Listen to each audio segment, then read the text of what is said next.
એની ભૂલ શું? માત્ર એક બ્લેક પટ્ટી. હું ગુજરાત સરકારને અને પ્રશાસનને કહેવા માંગુ છું કે બ્લેક પટ્ટીવાળા તો ઘણા બધા ફરે છે, ઘણા બધા બ્લેક પટ્ટી લગાવીને ફરે છે ને ભાઈ.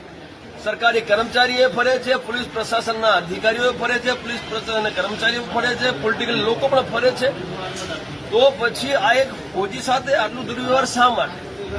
હવે અમારી જે માંગ છે એ ફોજીની માંગ છે. એટલે અમારી એટલે એ અધ્યક્ષતાપૂર્વક ફોજી કરે, જેના પર અન્યાય જોઈએ એને સન્માન માટે એને આ માંગો મૂકી છે. એ આપણા માધ્યમથી હું અહીંના જે એસપી સાહેબ છે ત્યાં સુધી પહોંચાડવા માંગુ છું કે જે ફરિયાદ થઈ છે એના ઉપર ફોજી ઉપર એ ફરિયાદ ખોટી છે, એને રદ કરવામાં આવે એવું એને કીધું છે ને એને અમે સમર્થન કરીએ છીએ. બીજું એને અમને એવું કીધું છે કે જે પોલીસ કર્મીઓ હતા જેમણે એમના ઉપર હુમલો કર્યો છે એ તમામ પોલીસ કર્મીઓનું સસ્પેન્શન થાય અને એમના